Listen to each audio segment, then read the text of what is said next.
Okay, do we eat when we're stressed? The answer is yes. Yes. And everybody does, and it's just one of those grazing problems. Licensed professional counselor, wellness specialist John Edmonson from Dallas. John, how are you? Doing great. Thanks for having on your show today. Good to have you on. Everybody does a little of this, right? When we stress, we shove stuff in the mouth, don't we? Well, I think it depends a little bit. We do talk a lot about stress eating, and I see patients coming in all the time and working with them. But it really just depends on the individual. One of two things can happen. One is we get really stressed out.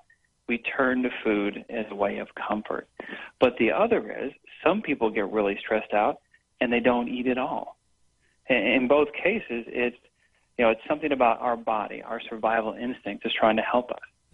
For people who gain weight and stress eat, there could be, a lot of cortisol in their system, and they've done studies on that with your hair, and they can see the relation between cortisol and people who, stress eat and gain weight. And so that could be true for them. But then there's another group where they're in the fight, flight, or freeze mode, and they're just trying to survive the moment, and their brain has took all the blood away from their digestive system and any other function, put it in their arms just to help them get through that moment. Wow. And so, stress can make you eat, or stress can make you not eat. That's interesting. So again, but the underlying, the problem is deeper, correct? That's it. Stress is really the big root of it in any direction. Well, you got to qualify it, though. It's unhelpful or unhealthy stress that causes this. So people who have the tendency to binge eat when they're stressed out, it's not just stress, because a little bit of stress is great. Gets you up in the morning, makes you focus, makes you pay attention to your kids, make sure they're okay. But the unhealthy stress is when we feel like there's no way out. There's a tension in our body going on, and we're frustrated, or we're worried, or we're thinking, and we can't stop it.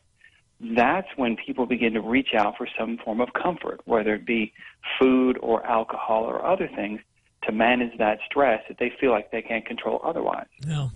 Well, again, I guess number one is addressing a problem. You have to address it, correct? Yeah, and that's what it is. It's looking at, how can I use stress to my advantage? And then also at the same time, how can I manage that stress?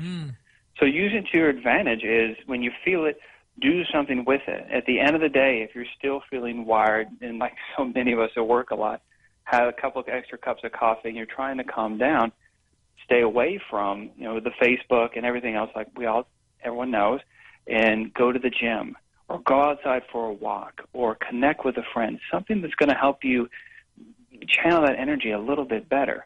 Because otherwise it'll stay there and you'll have to, try to manage it. Well, 11:30 at night is a bad time to open the refrigerator. I know that. Mm-hmm. Yeah, that's for sure. It's just your body needs to sleep, and yet you got that, cereal thing going on, John, I appreciate your time and all the people you're helping. How can people find John Edmonson?